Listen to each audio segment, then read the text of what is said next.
जानते हैं, एक डायल सर्विस यूपी में है, आप 112 डायल कीजिए, सर्विस आपको मिलती है। ये जो 112 है, ये 112 करोड़ का घपला एक ऐसे व्यक्ति द्वारा जो प्रधानमंत्री कार्यालय के बहुत नजदीक, जो उत्तर प्रदेश के मुख्यमंत्री का प्रिय, देश के प्रधानमंत्री का प्रिय और देश के प्रधानमंत्री के कार्यालय में जिस हिरण की मैं बात कर रहा हूं उनका तो बहुत ही ज्यादा प्रिय नाम है नवनीत सहगल। अब ये नवनीत सहगल जी जो हैं, कैसे उत्तर प्रदेश के भीतर भ्रष्टाचार के किंग पिन बनकर काम कर रहे थे, इसका खुलासा हाल ही में एक पोर्टल ने किया। उस पोर्टल ने इनकम टैक्स डिपार्टमेंट की एक रिपोर्ट को कोट किया, उस रिपोर्ट के आधार पर अपनी स्टोरी लिखी। और वो जब हमने पढ़ा, आपने भी पढ़ा होगा, तो एक सवाल हम सबके दिमाग में आया कि भाई जिस व्यक्ति के बारे में इतना खुलासा है, सार्वजनिक पटल पर इतना खुलासा हो चुका हो, तो प्रधानमंत्री कार्यालय को तो जाहिर सी बात है उसके विषय में इससे कहीं ज्यादा पता होगा। फिर भी ऐसे व्यक्ति को उत्तर प्रदेश से यहां ले आए दिल्ली और प्रसार भारती का चेयरमैन बनाया। फिर जब हमारा आपका कुछ संवाद हुआ हिरेन जोशी के संबंध में, तो आनंद फानन में इनका इस्तीफा ले लिया गया। भाई इतने इस सार्वजनिक पद पर आप किसी को बैठाते हो तो जनता को जवाब तो दीजिए कि क्यों बैठाया और फिर क्यों हटाया। और अब चर्चा है कि ये साहब जो हैं अब प्रधानमंत्री कार्यालय की तरफ बढ़ रहे हैं। अब हमें नहीं मालूम सच क्या है, क्योंकि पारदर्शिता इस कार्यालय में नहीं है और इस कार्यालय के विषय में अभी बहुत कुछ आना बाकी है। प्रधानमंत्री कार्यालय देश का सबसे महत्वपूर्ण कार्यालय होता है। हमने कुछ सवाल पिछले कई दिनों से लगातार पूछे, जवाब जहां से आने चाहिए वहां से तो नहीं आए, लेकिन और कहीं से जवाब भी आ रहे हैं। हमें धमकियां दी गई, लीगल नोटिस दिए गए, ट्रोल किया गया, झूठ सच सब कुछ किया गया, लेकिन ये लोग अभी हमें जानते नहीं। तो ये जो नवनीत सहगल हैं, इनके नेटवर्क के लोग इन्हें लंबू कहते हैं। आप जानते होंगे, लंबे से हैं, खान मार्केट में कई बार दिखते हैं, खान मार्केट गैंग का हिस्सा हैं। तो जो कोड वर्ड है इनका एनएस है, लंबू है, दो अलग अलग नामों से जाने जाते हैं। 4 मार्च 2022 लखनऊ की एक सड़क पर एक टोयोटा कार में 41 लाख रुपए पकड़े गए थे। यहां से यह सिलसिला शुरू हुआ। Institute of entrepreneurship development IED के ये निदेशक देवेंद्र पाल सिंह इसमें शामिल थे और आईईडी के जो चीफ थे, चेयरमैन थे, ये नवनीत सहगल जी थे। घर से भी 4 करोड़ मिले, ये सब हुआ। मालूम पड़ा कि इनकम टैक्स विभाग ने जब इन्वेस्टिगेशन शुरू की, जांच शुरू की, तो पता चला कि कई कड़ियां जुड़ी और एक कैश का सिस्टम चल रहा था, कट का, कमीशन का सिस्टम चल रहा था, जिसमें सरकारी योजनाओं का 30% हिस्सा नकदी में वापस वसूला जाता था। 2019 से 22 के बीच में यूपी की ऐसी योजनाओं में 112 करोड़, इसलिए मैं इसका नाम 112 स्कैम अप 112 रखा है, के नकदी घोटाले की गोपनीय फाइल आयकर विभाग ने तैयार की, पूरी इन्वेस्टिगेशन की। इसमें ओडीओपी और विश्वकर्मा श्रम सम्मान जैसी योजनाओं के जरिए आईईडी से 65 करोड़ की लूट हुई और सबसे बड़ा हिस्सा श्रीमान नवनीत सहगल को गया इस रिपोर्ट के मुताबिक। मैं ये बार बार कह रहा हूं इस रिपोर्ट के मुताबिक, क्योंकि ये 2 मिनट में 100 करोड़ का नोटिस भेजते हैं। खैर डरते नहीं हैं, भेजें। टूल किट और ट्रेनिंग प्रोग्राम्स के नाम पर यह रिश्वत थी।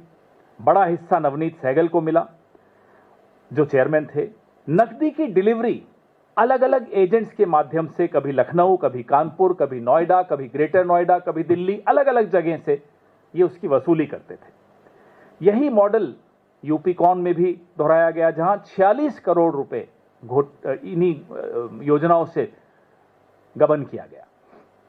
जिसमें इन्फ्लेटेड बिलिंग, शेल कंपनियां और सब कॉन्ट्रैक्टिंग के जरिए आप किसी फर्जी कंपनियां बना लोगे, किसी को कहोगे भाई आप ठेकेदार बनो, आप कंपनी बना लो, फिर इन्फ्लेटेड बिलिंग होगी और पैसा वापस नकद अफसरों को मिल जाएगा। फर्जी इनवॉइस बनाए जाते हैं, आप समझते हैं ये कैसे होता है। 21 करोड़ का संदिग्ध निवेश एक ऐसी कंपनी में हुआ जिसमें नवनीत सहगल जी के बेटे डायरेक्टर थे। सब कुछ सामने हो रहा है आपके। प्रधानमंत्री को मालूम नहीं है, ये हैरानी की बात है। अगर मालूम होता तो शायद प्रसार भारती का चेयरमैन नहीं बनाते। और अचरज की बात और ज्यादा हो जाती है कि अगर प्रधानमंत्री को पता था फिर भी इन्हें प्रसार भारती का चेयरमैन बनाया, तो सोचिए ये तार कहां तक जुड़ी हुई है, सोचिए इसमें कौन कौन शामिल है। सोचिए नवनीत सहगल को आशीर्वाद सिर्फ लखनऊ का नहीं, दिल्ली का भी है। और अब आप ही लोग चर्चा कर रहे हैं कि ये प्रधानमंत्री कार्यालय में अभी तक आपका रिमोट कंट्रोल हिरेन जोशी के हाथ में था, सुना है अब आप लोगों का रिमोट कंट्रोल इनके हाथ में आने वाला है। बधाई हो आपको, ऑल द बेस्ट। खैर, दिसंबर 2022 में आयकर विभाग ने यह रिपोर्ट यूपी सरकार को भेजी और लोकायुक्त को भेजी, और लोकायुक्त कहते हैं साहब हमें रिपोर्ट नहीं मिली।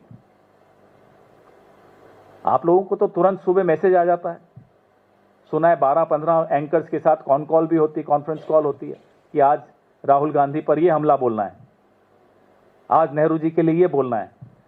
लेकिन 254 पेज की रिपोर्ट भारत सरकार के आयकर विभाग द्वारा उत्तर प्रदेश सरकार और लोकायुक्त को भेजी जाए और लोकायुक्त को मिले ही नहीं, यह भी चमत्कार यहीं हो सकता है।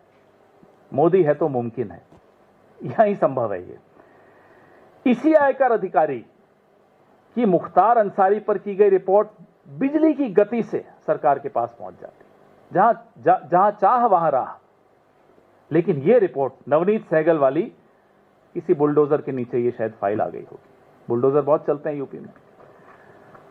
आगे की बेशर्मी देखिए, जिस घोटाले की जांच होनी चाहिए थी, जिसको प्रदेश में भ्रष्टाचार के प्रसार के लिए कटघरे में खड़ा करना चाहिए था, उसको रिटायरमेंट के कुछ दिनों में बाइज्जत आप लोगों पे कंट्रोल करने के लिए, आप लोगों में से कुछ हमारे साथी हैं जिनको करोड़ों की सैलरी पे अपॉइंट करने का काम दिया गया, प्रसार भारती का चेयरमैन बनाया गया। यहां भी खैर काफी कांड हैं, यहां की बातें और कभी बताएंगे आपको क्या क्या हुआ। तो जो ये डबल इंजन की सरकार है, उसका एक पिस्टन है, वो पिस्टन ये नवनीत सहगल थे। अब इससे साबित होता है महत्वपूर्ण थे। पिस्टन तो हर इंजन का बहुत महत्वपूर्ण हिस्सा होता है। लखनऊ में भी ये महत्वपूर्ण पिस्टन थे और दिल्ली में भी महत्वपूर्ण पिस्टन रहे हैं। अब क्यों हटाया हमें नहीं मालूम, और वापस क्यों बुला रहे हैं, अगर बुला रहे हैं तो हमें नहीं मालूम। ये अब आप पता लगाइए कि क्यों पीएमओ और सीएमओ सब इन पर मेहरबान।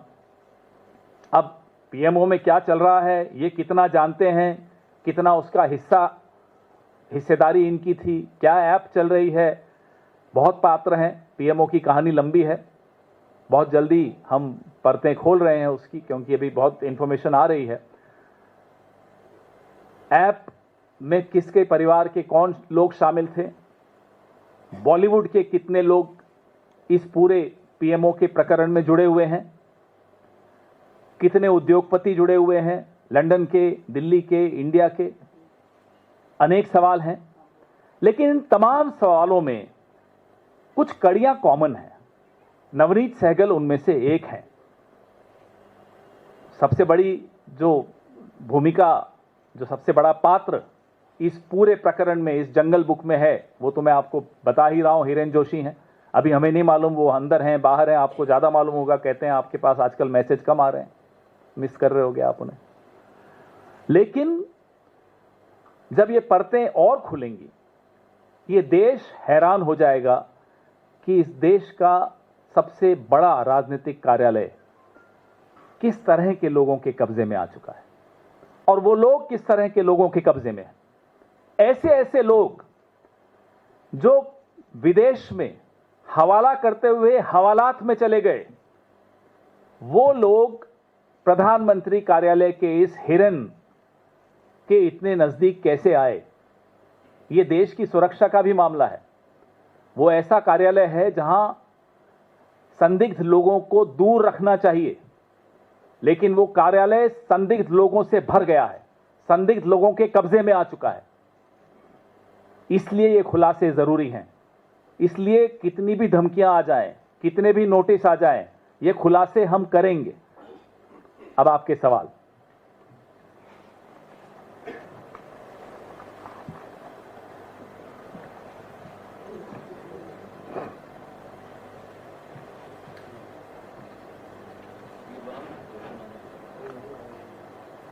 मोबाइल मत देखिए, मैसेज नहीं आने वाला उनका।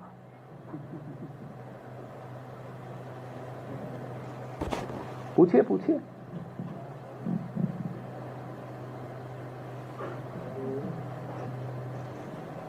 कोई सवाल नहीं नवनीत सहगल पे, आप मत डरिए, वो नहीं आएंगे यहां। तो मैं आपको प्रेस रिलीज भी भेज रहा हूं।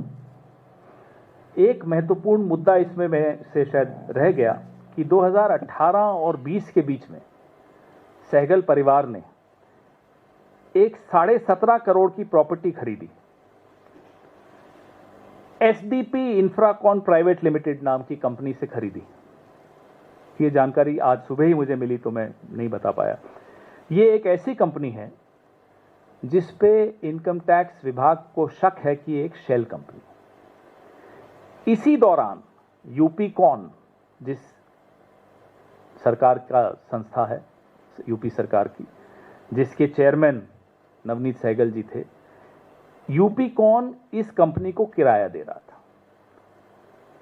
यूपीकॉन ऐसी कंपनी को किराया दे रहा था जो कि शेल कंपनी मानी जा रही है, जिस कंपनी से यूपीकॉन के चेयरमैन के परिवार ने 17 करोड़ 59 लाख की एक प्रॉपर्टी खरीदी। अभी कॉन्फ्लिक्ट ऑफ इंटरेस्ट इससे बड़ा और क्या हो सकता है। ये सब सार्वजनिक हो चुका है, छप भी चुका है, डरिए मत, छापिए। ये हितों के टकराव का एक उदाहरण आपको दिया है। वो रिपोर्ट अभी हमारे पास नहीं है, लेकिन वो रिपोर्ट मैंने सुना है घूम रही है। आप देखेंगे, मैंने 2 उदाहरण दिए कि 21 करोड़ का इन्वेस्टमेंट ऐसी कंपनी में किया जिसमें डायरेक्टर इनके बेटे खुद थे, और लोकायुक्त से कैसे गायब हुई, लोकायुक्त को कैसे नहीं मिली ये रिपोर्ट। ये 3-4 सवाल जो हमारे हैं, और ये मोदी जी से सवाल इसलिए भी पूछना जरूरी है कि साहब, आप हमारे प्रधानमंत्री, आज डॉक्टर मनमोहन सिंह जी की पुण्यतिथि भी है, उनको हम श्रद्धांजलि देते हैं। उनके लिए कहते थे कि साहब वो रेनकोट पहनकर नहाते हैं। अब मौन मोदी क्यों बनकर बैठे हैं, मोदी जी चुप क्यों हैं, क्यों नहीं जवाब दे रहे कि हिरेन जोशी का स्टेटस क्या है, कि क्यों प्रसार भारती में उनको पहले नवनीत सहगल को लगाया गया और क्यों फिर उनको हटाया गया। क्या नवनीत सहगल को फिर से आप पीएमओ में लाने की कोशिश कर रहे हैं। ये तमाम सवालों के जवाब हम मांग रहे हैं सरकार से, और उम्मीद करते हैं कि सवालों के जवाब मिलेंगे। आपके सवाल तो है नहीं आज, तो आपने जो कहा था उसके बारे में थोड़ा विस्तार से बताएं। 112 करोड़, 112 करोड़ का स्कैम है। 112 एक डायल सर्विस है, तो इसलिए इसको लिंक किया कि सब कुछ आसान हो जाता है। इस स्कैम में जो जुड़ा हुआ आदमी है उसके बारे में रिपोर्ट तक लोकायुक्त को नहीं पहुंचती। इस स्कैम का जो किंग पिन है उसकी तुरंत रिटायरमेंट के बाद उसको एक अच्छी जगह पर बैठा दिया जाता है जहां ये मीडिया को कंट्रोल कर सकते हैं। और अब जब वहां से हटाया गया तो सुना है कि अब पीएमओ में लाने की कोशिश हो रही है। तो ये बहुत स्मूथ सर्विस है 112 की, ऐसी सर्विस जिसमें रास्ते खुलते चले जाते हैं, दरवाजे खुलते चले जाते हैं।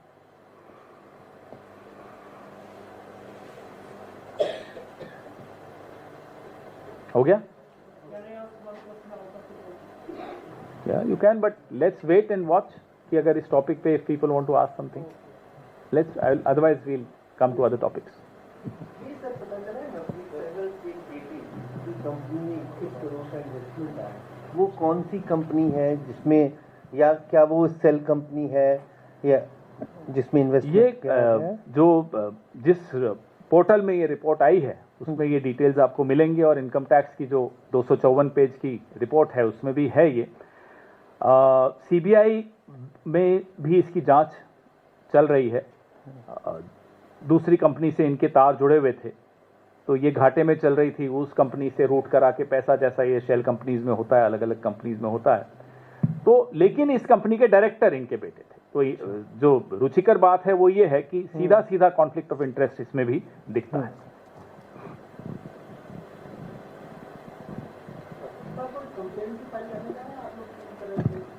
सब कुछ हमें से कराओगे आप सवाल भी नहीं पूछोगे, सब काम भी हमसे कराओगे। नहीं, कोई कंप्लेंट तो बनता है ना अगर इस तरह की गड़बड़ी अब आप मुझे बताइए कि इनकम टैक्स डिपार्टमेंट अपनी रिपोर्ट भेजता है लोकायुक्त को और लोकायुक्त तक रिपोर्ट नहीं जाती। ऐसे में कंप्लेन हम कर भी देंगे, शायद आप छाप भी देंगे दया करके कि चलो छाप दो, कंप्लेन कर दिए। लेकिन जो चल रहा है इस देश में, अगर उसके बारे में हम सब चुप हो गए, हम और आप दोनों, तो फिर मुझे लगता नहीं कि ज़्यादा कुछ बचेगा, ना आपके लिए करने को ना हमारे लिए करने को। इसलिए ज़रूरी है कि आवाज़ उठाई जाए, ये ज़रूरी है कि सवाल पूछे जाएं, ये ज़रूरी है कि जवाब इनसे लिए जाएं और जवाबदेही तय की जाए। इनकी औकात और इनकी हैसियत और इनकी हिम्मत देखिए कि पूरे मीडिया को कंट्रोल करने की ये दुस्साहस करते हैं, और अपने गिरेबान में झांक के देखें कि इनके गिरेबान में हो क्या रहा है। ये खुद क्या करते आए हैं, क्या कांड करते हैं। अब आप लोगों को आजकल बड़ा चल रहा है कि साहब देखो, आजकल जिनको हम हंसते थे मीडिया के एंकर्स पे, आजकल बड़े रौब से बोल रहे हैं, जोश से बोल रहे हैं। तो या तो भाई मीडिया का जमीर जाग गया या हिरेन जोशी सो गया, हमें नहीं मालूम, कुछ तो हो रहा है। तो सबको जागना जरूरी है। अभी उम्मीद करते हैं कि ये जल्दी वापस ना सोएं, जागे रहें, जो अब थोड़े दिनों में आवाजें जिनकी बहुत ऊंची ऊंची आ रही हैं। मुस्कुराते बड़ा अच्छा है आप।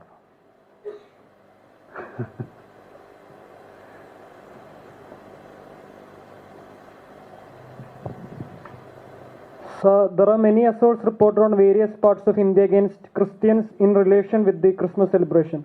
What is the Congress Party's take on this? Is the Christmas and preamble of our Constitution being sidelined by religious forces? Well, we have lashed out very sharply against these elements. Across the country, we've been getting reports over the last 2-3 days of attacks, organized attacks against the minority community of Christians, against their celebrations on churches, in malls. And this, I hope, is not a new normal in Modi's new India. This will not be tolerated. This goes against every tenet of the constitutional values that we stand for. The BJP government at the center has no right to talk about what our minorities, Hindu minorities, go through outside of India when they can't protect the rights of minorities within the country. The Congress Party has raised its voice on attacks against Hindus in Bangladesh. We keep raising our voices against the way our own minorities are being attacked.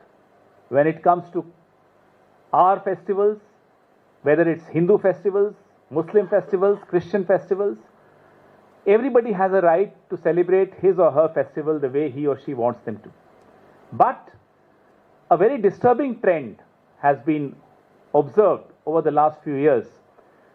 During Ram Navami or Hanuman Jayanti, there will be a band of Bajrang Dal activists or Vishwa Hindu Parishad activists going outside mosques and playing DJs and provocative songs and dancing there. This is not a part of any religion, to disturb someone else in your festival or to disturb someone else in their festival. When it comes to Eid, suddenly everybody becomes a goat lover. They start counting how many goats have been sacrificed. Why? When it comes to Christmas, you've seen what has happened over the last 3 days. The Prime Minister, had it not been for elections in Kerala, we wouldn't have seen those visuals of the Prime Minister going to the church yesterday. So the Prime Minister will go to the church, but his foot soldiers indulge in this hooliganism that we have been watching. This needs to be responded to by the Prime Minister himself. If he can't control his foot soldiers, please do not have this facade of going to a church on Christmas. People know you inside out. People know your politics. People know the origin of your politics. People know your role in Gujarat. People know your role, your narrative of Shamshan Kabristan, recognizing people from their clothes. All these, the narrative which was set by the Prime Minister himself is now being carried forward by his foot soldiers through these attacks.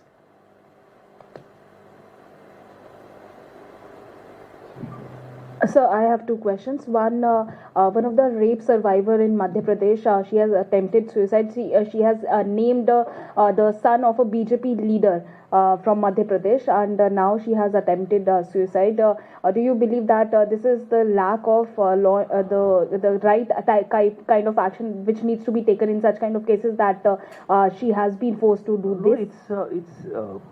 I mean, it's very shocking. Whether it's Ankita Bhandari, whether it's Hathras, whether it's Kathua, whether it's Unnao, and now you're talking about Madhya Pradesh and several other examples across the country, you will see the brazenness with which rapists think they can get away with the crime. This brazenness comes only when you have very powerful, strong people backing you. I remember the very sad days, the Nirbhaya days. All of you were there on the roads of Delhi protesting or covering the protests. Governments were sensitive during those days. You would not see a single political activist fighting for the rapist. In 75 years, I don't think you've ever seen that. But over the last 7-8 years, starting from Kathua, where there was a rally taken out by the BJP in favor of the rapists, then you saw Hathras, then you saw Kannauj, then you saw Unnao, then you saw Ankita Bhandari's case. Recently, Dushyant Gautam's name came up, who's a senior leader, Rajya Sabha MP of BJP. And now you're talking about Madhya Pradesh. So there is a pattern. The pattern is of powerful politicians backing rapists. And therefore, the brazenness with which these rapists think they can get away with the heinous crimes they have indulged into.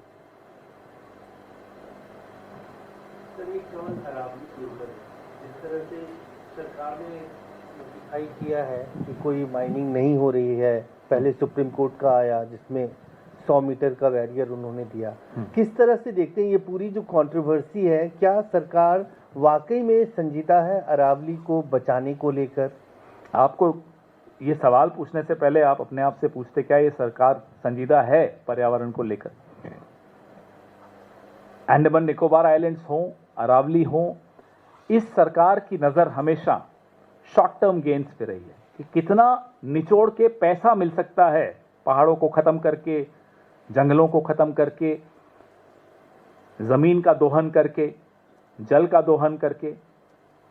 ये अगली पीढ़ी के बारे में नहीं सोचते, ये अगले चुनाव के बारे में सोचते हैं। और अगले चुनाव में सबसे ज्यादा पैसा कहां से मिलने वाला है, या पिछले चुनाव में किससे सबसे ज्यादा पैसा लिया है, अब उसको रिटर्न में क्या दे सकते हैं। उसमें अरावली भी आ सकते हैं, उसमें अंडमान निकोबार आइलैंड्स के जंगल भी आ सकते हैं, उसमें सिंगरौली भी आ सकता है, उसमें आपके झारखंड, छत्तीसगढ़, ओडिशा यहाँ के जंगल भी आ सकते हैं, उसमें कश्मीर की इलीगल माइनिंग भी हो सकती है, वहां सब कुछ हो सकता है, क्योंकि अपने दोस्तों को लाभ पहुंचाना है। अरावली को लेकर जो भूपेंद्र यादव रोज नए झूठ आप सबके सामने पेश करते हैं, और हमारी पार्टी के नेता अशोक गहलोत जी हो, जयराम रमेश जी हो, रोज उन झूठों की हवा भी निकालते हैं। अभी 2 दिन पहले भूपेंद्र यादव कहते हैं, साहब आपके वक्त इलीगल माइनिंग होती थी। ठीक है साहब, तो इलीगल माइनिंग होती है तो क्या उसको लीगलाइज कर दिया जाए? रेप भी होते हैं तो क्या लीगलाइज कर दोगे? साहब 10 लाख दो, रेप कर सकते हो, 15 लाख दो, मर्डर कर सकते हो, क्या ऐसा होता है? इलीगल होता है इसलिए उसको लीगलाइज कर दे, ये कभी हमने सुना नहीं। ये न्याय की कौन सी परिभाषा है, ये भूपेंद्र यादव ज्यादा जानते होंगे। मुझे नहीं लगता वो हमारे राज्य के हैं, जीते होंगे वहां से। हमारे राज्य के होते तो इस तरह की सोच नहीं हो सकती।